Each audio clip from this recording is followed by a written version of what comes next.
Tapi niat itu nggak pernah dimaksudkan untuk mengganti ilmu atau memperbaiki dampak yang fatal. Kita rukun, tapi kita pelan-pelan kehilangan kemampuan dasar untuk belajar dari kesalahan.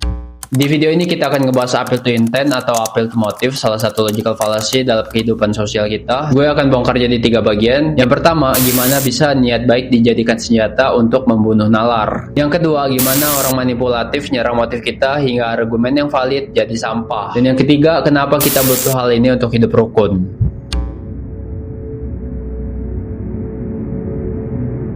Assalamualaikum warahmatullahi wabarakatuh. Kita pasti pernah ada di kondisi lagi ngumpul-ngumpul bahas masalah yang disebabkan oleh seseorang, tapi tiba-tiba berhenti dibahas. Bukan karena solusinya udah ketemu, bukan karena udah ganti rugi, bukan juga karena keadaan udah jadi lebih baik. Tapi cuma karena seseorang, entah itu teman atau keluarga, ngomong, ya udah dia kan nggak bermaksud jahat, atau yang penting kan niatnya baik. Di momen itu kita ngerasa dewasa, ngerasa bijak. Padahal kalau kita nggak evaluasi, kita sebenarnya sepakat untuk membiarkan kesalahan tersebut tetap hidup, walaupun si pelaku punya niat baik. Coba perhatiin apa yang terjadi setelah kalimat itu keluar. Konflik yang tadinya panas tiba-tiba mereda.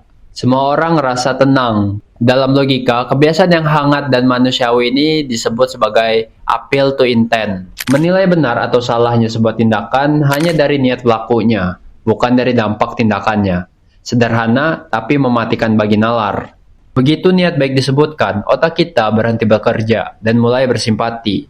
Kita melompat dari realitas yang pahit demi mengejar kesimpulan yang manis. Kita lebih sibuk menebak-nebak apa yang ada di dalam hati seseorang daripada melihat apa yang sudah hancur di depan mata kita. Jangan salah paham dulu ya, gua nggak bilang kalau niat itu adalah sampah. Tapi sejak kapan niat yang mana itu adalah wilayah batin bisa ngerubah atau menghapus fakta yang ada di lapangan? Kita rukun, tapi kita sedang kehilangan kemampuan untuk belajar. Sekarang kita coba bedah lebih dalam dulu gimana kita pakai cacat logika ini untuk ngerasa aman di balik chaos, ngerasa aman di balik kesalahan yang pernah kita buat. Pernah nggak lo menyampaikan sebuah kritik pada sebuah hasil kerja atau tugas yang nggak keruan, berantakan? Lalu orang yang ngerjain tugas ini ngerespon, "Yah, udah capek-capek padahal begadang semalaman buat ini." Dan akhirnya pembicaraan berhenti. Perhatiin polanya. Kritik yang tadinya soal hasil, tiba-tiba diseret paksa menjadi soal hati. Evaluasi mati sebelum sempat dimulai. Karena mengkritik hasil dari sebuah niat baik dianggap sebagai serangan pribadi. Dan jujur aja ini tuh ketakutan. Takut dibilang jahat. Takut dibilang nggak punya perasaan.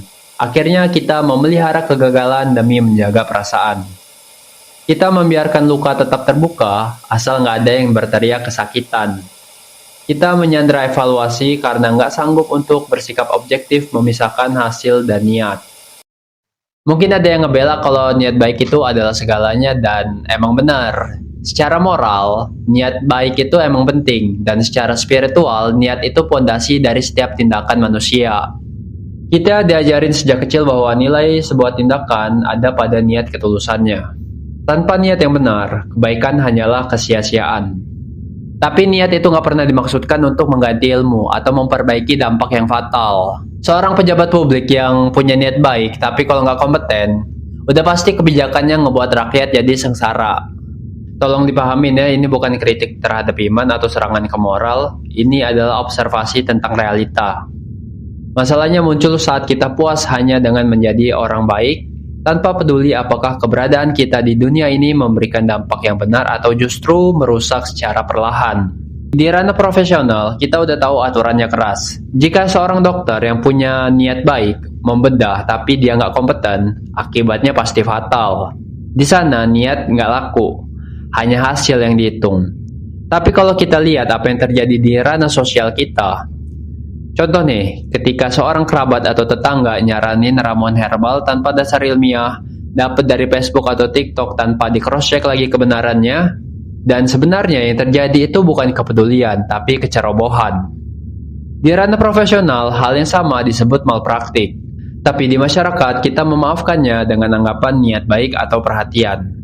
Dan setiap kali itu dibiarkan, standar hidup kita turun selangkah, karena kebodohan yang dibungkus niat baik jarang banget dimintai pertanggungjawaban. Ada sisi yang lebih gelap, kita balik perspektifnya. Kalau dari tadi gue ngomong niat sebagai tameng moral, kali ini niat digunakan untuk menyerang. Jadi ini namanya appeal to motive. Pernah nggak lo menyampaikan fakta tentang kebijakan secara objektif? Lalu dibalas dengan respon, alah lo ngomong gitu karena pro sebelah sana kan? Argumen lo nggak dibedah, data nggak dibantah, mereka nggak melawan apa yang dia omongin. Tapi mereka menyerang kenapa lo menyampaikan hal tersebut. Mereka menusuk motif yang mereka asumsikan ada di kepala lo. Agar mereka nggak perlu repot berpikir tentang kebenaran ucapan. Ini adalah ad hominem circumstantial. Gue nggak perlu ngebantah data lo, gue cukup nusuk motif di balik ucapan lo. Jika gue bisa ngebuat orang percaya niat lo buruk, maka semua fakta dan data otomatis jadi sampah. Kita nggak peduli jalannya benar atau salah, kita cuma sibuk menuduh orang lain sengaja membawa kita ke jurang. Terjebak dalam kecurigaan abadi. Rukun dalam kebencian yang terpendam, karena kita sudah berhenti mendengarkan suara, dan hanya sibuk membaca pikiran. Jadi coba lo perhatiin di sekitar atau mungkin lo sendiri, saat orang ngomong lo ngedengar ucapan yang keluar dari mulut dia, atau asumsi diri lo sendiri tentang motif dia. Masalahnya bukan terletak pada nilai, tapi kita ngerasa udah paling tahu duluan. Kita udah ngerasa cukup tahu dengan mengetahui niat seseorang, lalu kita langsung tutup buku. Lihat dampaknya pada hidup kita. Di masyarakat yang menyembah niat, kritik dianggap nggak sopan, evaluasi dianggap kejam. Kesalahan lebih mudah dimaafkan daripada diperbaiki. Kita menciptakan dunia di mana orang lebih takut dianggap nggak baik daripada dianggap nggak kompeten. Begitu niat dijadikan standar, kebenaran jadi subjektif. Kita rukun, tapi kita pelan-pelan kehilangan kemampuan dasar untuk belajar dari kesalahan. Kita lagi nggak sedang memaklumi seseorang, kita sedang memaklumi kehancuran. Dan kesalahan yang dimaafkan tanpa dievaluasi adalah undangan untuk kesalahan berikutnya. Jadi mari kita simpulin kalau appeal to intent atau appeal to motive ini bukan sekedar cacat logika, tapi berfungsi sebagai pelumas sosial. Kita pakai hal tersebut untuk hidup berdampingan tanpa perlu ribut ketika ada yang salah langkah. Itu fungsinya. Ia meredam gesekan. Ia membuat masyarakat tetap stabil.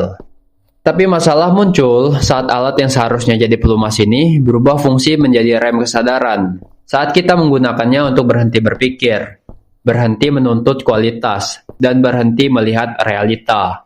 Memahami niat itu bijak, tapi menjadikan niat sebagai pemakluman atas kehancuran adalah bunuh diri intelektual. Kita rukun dalam kepalsuan, kita tenang dalam ketidaktahuan, dan selama kita menilai, selama kita memuja niat lebih dari dampak, kita akan terus-terusan berjalan di tempat yang sama. Jadi ya pintar-pintar aja ngimbangin niat sama dampak. Well, see you next video. Wassalamualaikum warahmatullahi wabarakatuh.